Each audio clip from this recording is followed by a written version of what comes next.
In the year 79 AD, far beneath the roar of Rome's grandest arena, a 19-year-old Dacian girl named Sabina was chained within a cell of absolute darkness.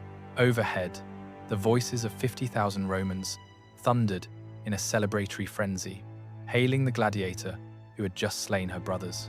What transpired for her over the next 3 hours would become a chapter of Rome's dark history so aggressively concealed, a ritual so depraved that even Roman chroniclers debated erasing it from their accounts entirely. This is the tale that Roman senators desperately sought to expunge from the official record, the victor's prize, that granted him license to do the unspeakable once the arena gates were sealed. Before we delve into the chilling reality of those subterranean chambers, show your support by hitting that like button. And if you've ever questioned what truly transpired after the spectators went home, subscribe now, because this revelation will forever alter your perception of ancient Rome. Let us know in the comments, did Roman entertainment go too far, or was this simply the grim price of building an empire? The testimony you are about to witness is drawn directly from the writings of Cassius Dio, corroborated by 2018 excavations beneath the Colosseum, and further supported by Senate records unearthed in the Vatican archive. This isn't a myth. It's the dark history Rome attempted to sanitize as sport. This is the reality behind the arena of blood. Across the empire in the 1st century AD, the Colosseum stood as more than just a structure. It was a towering monument to Roman dominance. Finished just 1 year prior, in 80 AD, its scale was so immense it could seemingly swallow whole armies. The air within was perpetually thick with the stench of iron, sweat, and caged beasts. The sand covering the arena floor was no mere decoration. Its true purpose was to absorb the lifeblood spilled from dying combatants and ferocious animals. Beneath that crimson-stained sand, a labyrinth of tunnels and cells held Rome's most prized commodities: the condemned, the captured, and the conquered. The gladiatorial games were never just for entertainment. They were a potent cocktail of political propaganda, religious ceremony, and societal intimidation. When General Marcus Antonius quelled the Dacian rebellion in 78 AD, he returned not just with spoils of war, but with 847 captives, among them 124 women of noble birth. These were not common folk. They were the daughters of chieftains, the wives of warriors, and revered priestesses. Rome's goal wasn't merely to defeat their people. It was to inflict a humiliation so profound that the very thought of rebellion would be extinguished forever. And now, the victor and the vanquished were to meet. Gaius Valerius Maximus, at 32 years of age, towered at nearly 6 feet tall, a truly massive figure by Roman standards. His body was a living testament to violence, each scar marking a battle won, a life extinguished, and a roaring crowd appeased. Born into slavery after his father perished in a debtor's prison, he had endured 14 savage years fighting for his own survival. In sanctioned combat, he had taken the lives of 89 men. His ambition was singular: to earn the rudis, the wooden sword that signified freedom. His greatest terror was being disgracefully hauled away on meat hooks, a fate he had witnessed for hundreds of others. Yet, on this particular afternoon in August of 79 AD, he triumphed over the Dacian champion, directly under the gaze of Emperor Titus himself. His reward was to follow standard protocol: 500 denarii, a laurel wreath, and the first choice among the captives. Among the female prisoners stood Sabina, distinguished by her dark Highland hair and fair Dacian complexion, huddled with 17 other women in a grim holding cell. Before Roman legions razed her village, she had been betrothed to a warrior named Disabilis, who was slain by those same troops just 3 months prior. Now she waited in stoic silence, her world annihilated, her future utterly erased. All she desired was a dignified death. The thing she dreaded above all else was being made a spectacle for the very mob that had celebrated her people's ruin. That morning, a guard had informed her that she was chosen for the afternoon's proceedings. She could not yet comprehend the full meaning of those words. She was about to discover that the Roman concept of a rereward was infinitely more terrifying than their overt cruelty. This grim ritual was never about individuals. It was a calculated act of psychological warfare. The Romans understood that military conquest alone was insufficient. True, lasting domination required shattering a people's most sacred symbols, defiling their traditions, and demonstrating that even the most cherished members of their society, their women, were now the property of Rome. This was not an act of random savagery. It was a precise and calculated form of dehumanization, a chilling message broadcast to every conquered territory. To resist Rome is futile, but to lose to Rome is to be utterly erased. This was the brutal lesson from Rome's dark history. The events that transpired that day would grow so infamous that the Senate itself would soon be compelled to intervene. Beginning at precisely 3 in the afternoon, as long shadows began to stretch across the blood-soaked sand, the Master of Games descended into the hypogeum, the labyrinthine tunnels beneath the Colosseum's floor. The air hung thick with the stench of damp stone and raw fear.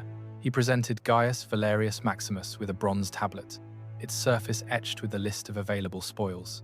Even now, Gaius's hands trembled, a lingering tremor from the life-or-death struggle. Adrenaline still coursed through his veins like fire. The Emperor acknowledges your victory, the official intoned mechanically. Imperial tradition dictates you are granted the spoils of conquest. The choice is yours. None present could have imagined that this routine decision, a ritual performed countless times, was about to ignite a firestorm that would soon engulf the Senate itself. The tablet listed the rewards: gold, wine, a proper bed, or times Victoria Carnalis, times the victor's physical privilege, a chilling custom from Rome's deep well of dark history. For a man who possessed nothing and whose life hung by a thread, this moment offered a rare taste of absolute power. This wasn't merely permitted in Roman society, it was celebrated as a right of the victor. To the Roman mind, the conquered were but instruments for the conqueror's satisfaction, an imperial logic honed to a razor's edge over centuries. And so, the preparations commenced. But deep within the women's holding cells, a different, more sinister kind of preparation was underway as guards entered, hauling buckets of water. This water wasn't for drinking, it was for washing the prisoners. The captured women were forcibly scrubbed clean, their hair was untangled, and their tattered garments were exchanged for simple, coarse tunics.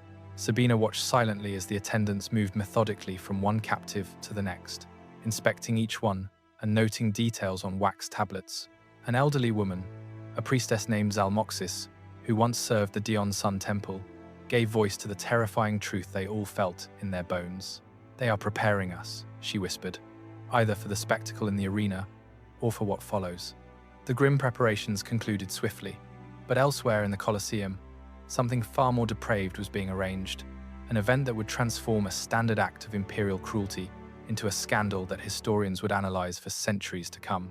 High above them, 50,000 spectators were settling into their seats for the afternoon's secondary amusements. Between the main gladiatorial contests, officials would stage so-called interludes, staged hunts and choreographed battles. These interludes also included what Roman chroniclers euphemistically called mythological reenactments, a grim feature of their dark history, where condemned prisoners were forced to act out ancient legends that invariably concluded with their very real deaths. Today's performance, however, featured a novel cruelty, a theatrical spectacle designed to celebrate Roman dominance by amplifying barbarian humiliation. The arena beckoned.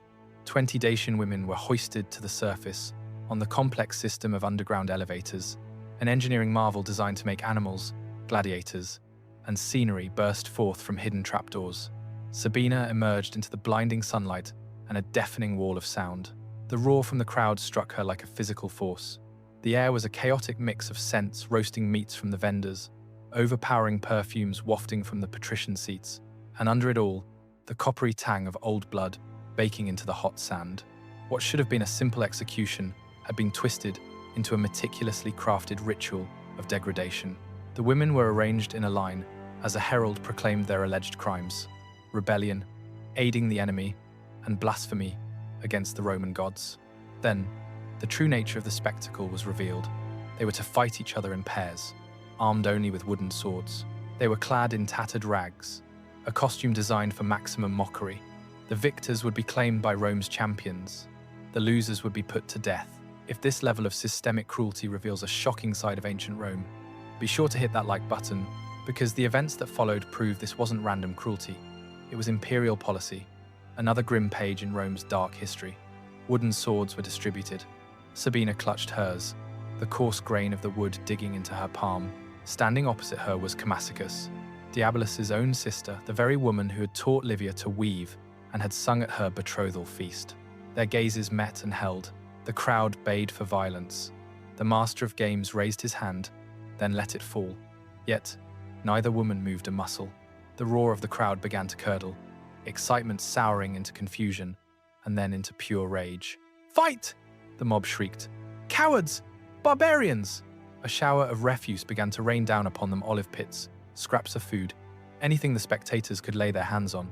Still, the women stood defiant, their swords lowered.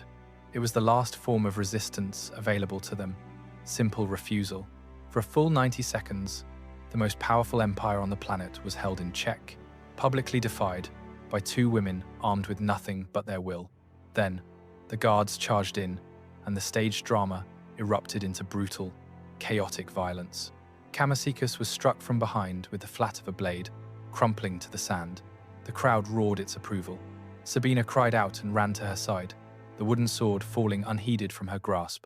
Both women were seized and dragged away, not to a swift execution, but to a fate the audience considered far more entertaining. The true horror was only just beginning.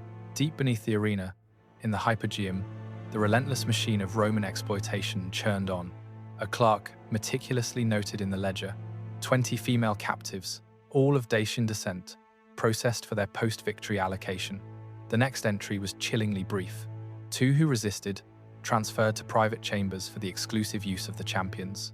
What followed was a chilling chapter in Rome's dark history, a polished system of dehumanization, where human beings were reduced to mere inventory. Sabina and Kamasikas were torn apart, each led to a separate cell, a small stone chamber, furnished only with a bench and iron rings bolted into the very walls, with doors that locked solely from the outside. The rooms were clean, organized, and utterly terrifying, for their very design screamed of premeditation. This was not a moment of spontaneous cruelty. These chambers were an integral part of the arena's architecture, as deliberate as the cages for the lions or the lifts for the gladiators. At 4 o'clock, Gaius Valerius Maximus stepped into Sabina's cell. The door swung open, and their eyes met. He was still clad in his full arena armor, the blood of another man smeared across his chest.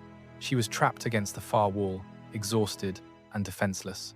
The chasm between them was the full, crushing weight of Roman law. He held absolute legal authority. She possessed none. She was officially classified as spoils of war, a prize to be claimed for his victory in the sand. The annals of history are silent on what passed through Gaius's mind. Did he see a human being, or simply property? Did he ever question the very system that had forged him into both a weapon and a prisoner himself? All we have is a clerk's mundane report, not a word from either of them. And then, the unthinkable occurred, a quiet act of rebellion. Gaius removed his helmet, laid his sword on the floor, and simply sat down, burying his head in his hands. For 5 agonizingly long minutes, silence filled the room. Sabina stood frozen, bracing herself for an assault that never materialized. At last, he spoke in halting Dacian, a tongue he had learned from other captives. "What was his name?" he asked. "My name?" she answered, confused. "No," he clarified. "The man they forced you to watch die." "Disabilis?" "No, the one from today." She shook her head. He let out a heavy sigh. "I killed a man named Dabilis today. He could have been family. Your people use that name frequently." What transpired next was not the violent encounter the Roman system was built for. It was a conversation, a connection between two souls the empire had tried to strip of all humanity. Gaius spoke of his father, executed when he was just 9 years old. Sabina, in turn, described how they had burned her home to the ground. 2 hours slipped by. Guards checked on them twice, but hearing voices, they assumed compliance and moved on. At 6 in the evening, Gaius Valerius Maximus made his choice. It was a choice Rome would never forgive. He rose, walked to the chamber door, and summoned the guard. "This woman is unwell," he announced. "She is infected. I refuse this allocation. Send her to the physician." This was the sole loophole the brutal arena system permitted. If a captive was declared diseased, a gladiator could legally reject her, returning her to the status of a common prisoner. The lie was transparent. The guard knew it instantly, but Roman bureaucracy was a machine that ran on rigid, unthinking procedure. To challenge a champion's declaration meant paperwork, witnesses, and a formal inquiry. To accept it took mere seconds. And so, Sabina was removed and transferred to the medical holding area. But her fate was sealed. She died just 3 days later from a simple infection, the most common killer of those held in Roman captivity. The medical ward was overcrowded, squalid, and staffed by the indifferent. The act of mercy that saved her from one horror only delivered her into the clutches of another. Gaius would never see her again. He fought twice more that month. He was victorious in both contests, and both times he refused his werewood. A chill went through the empire. Whispers slithered through the gladiator barracks. Maximus had lost his edge. Some said Maximus had joined one of those peculiar Eastern cults that preached compassion. Others claimed he'd been cursed by Dacian witches. The truth, however, was far simpler. He had remembered what it was to be human. This was Rome's turning point. On the 15th of September in the year 79 AD, Senator Quintus Aurelius Sempronius stood before the Senate to lodge an official complaint. His own young nephew, a junior gladiator, had been severely beaten by his trainer for refusing the customary prize. Following a victory, the nephew confessed that Maximus's example had inspired his defiance. The trainer, however, insisted he was merely enforcing proper Roman values. It was a trivial affair, hardly worth the Senate's time, except for one crucial detail. It forced the most powerful men in Rome to publicly acknowledge a piece of their own dark history, a practice everyone knew existed, but no one dared speak of aloud. The official Senate records, the sanitized versions that have survived, mention a debate concerning the appropriateness of certain customs regarding female captives. That deceptively mild phrase concealed a furious, 4-hour political firestorm over whether Rome had, at last, crossed a moral line that even its own senators could no longer ignore. The conservative faction, led by Senator Fabius, invoked tradition, thundering, "Our ancestors conquered completely in body and in spirit. This is what forged our greatness." But the reformist faction, influenced by Stoic pragmatism, countered that they were creating martyrs and sowing the seeds of rebellion. A dead rebel is gone, but a traumatized survivor carries a memory that can ignite uprisings for generations to come. Yet, the true trigger wasn't a moral awakening. It was cold, political survival. 3 provincial governors had recently sent reports detailing spikes in revolt, each one referencing Rome's treatment of captive women as a powerful propaganda tool for resistance movements. These governors warned that Rome was no longer intimidating its enemies, it was radicalizing them. The empire was harming itself. Thus, the law that shocked Rome on October 1st, 79 AD, was born. The Senate passed what historians would later label the lex captivi, the law of the captive. Its terms were limited but utterly unprecedented. Female prisoners of war could no longer be distributed as public rewards inside the arena. The state-sanctioned humiliation of conquered women in official spectacles was banned. Private exploitation, of course, still occurred, but the grand, theatrical showcase of this cruelty was officially outlawed. Enforcement was unreliable, as many arena managers either ignored the decree or engineered loopholes. But the principle itself stood as a landmark. Even Rome had public limits. Ironically, the law did nothing to free a single soul. It only removed the audience. 3 months later, Gaius Valerius Maximus finally earned his freedom, not for his act of kindness, but for winning 5 more consecutive bouts. His last recorded act as a free man was to purchase the freedom of a Dacian woman named Camasichus. The archives identify her only by name, but historians strongly suspect she was the same woman who stood beside Sabina on the arena floor. Imagine Gaius realizing that his single act of defiance had saved one woman for merely a handful of days and nothing more. It changed nothing for the thousands who came before, or for all the thousands who would come after. The imperial machine was too big, too profitable, too deeply embedded in Roman culture. His rebellion was a single raindrop falling into an ocean of blood. Imagine Sabina's final hours, dying from a preventable infection. Surrounded by other prisoners, the empire didn't even bother to document. This is the forgotten side of Rome's dark history. Not one senator debated her death, and not a single historian mentioned her name. In Rome's brutal moral calculus, her suffering wasn't even noteworthy enough to register. The tragedy isn't merely that Rome was cruel, for cruelty defined ancient warfare. The true tragedy is that Rome industrialized it, turning brutality into entertainment, standardizing it with paperwork, supply lines, and architectural planning, a system so terrifyingly complete that people disappeared into it without leaving a trace, except for desperate scratches on stone. In 2018, archaeologists from the University of Rome led by Dr. Isabella Fortunato, excavated a forgotten section of the eastern hypogeum. What they found is a piece of dark history that will never appear on tourist brochures. They discovered a cluster of small chambers with iron restraints built directly into the walls, and crude drainage channels cut into the stone floors. The walls were covered in scratch marks carved by desperate hands, surrounded by pottery fragments used for meager rations, and the compressed remnants of what might have been bedding. Carbon dating confirmed these rooms dated back to the original 80 AD construction, meaning they were built intentionally, not added on later. 6 bronze tags were recovered, stamped with the word captiva, and dates spanning from 79 to 82 AD, the exact years of the Dacian suppression. These physical findings perfectly matched the textual evidence. The later writings of Cassius Dio described these very allocation chambers for conquered women. Seneca's earlier letters had alluded vaguely to the practice without detail, and Tacitus, normally a graphic historian, was conspicuously silent, implying even he found it too repulsive to record plainly. Historians still debate the frequency. Some argue this was rare, reserved only for major triumphs. Others point to the specialized construction, the abundant evidence, and multiple sources to argue that it was a routine part of the process. The truth likely lies somewhere in between, not constant, but common enough to design infrastructure for.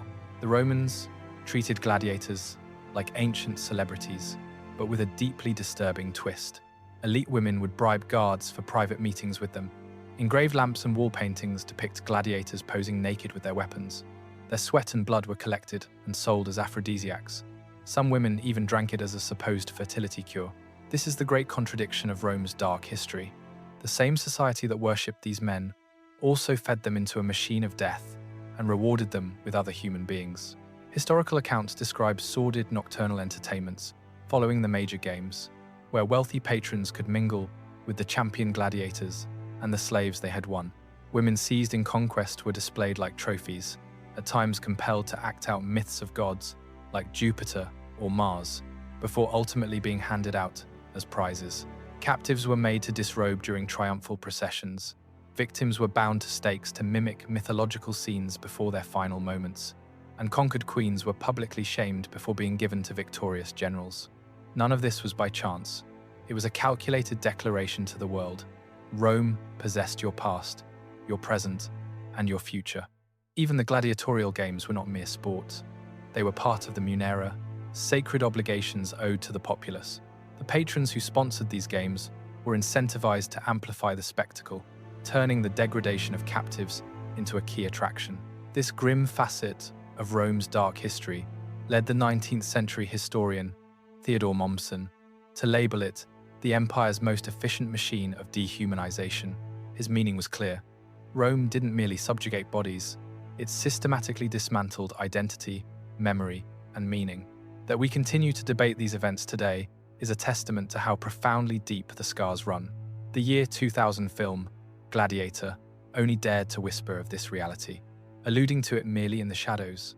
To this day, modern scholars debate whether examining these practices responsibly exposes the true scope of Roman brutality, or if it simply risks sensationalizing their cruelty. Yet, it is vital, for it reveals precisely how a civilization can justify atrocity through its laws, its customs, and most chillingly, its entertainment.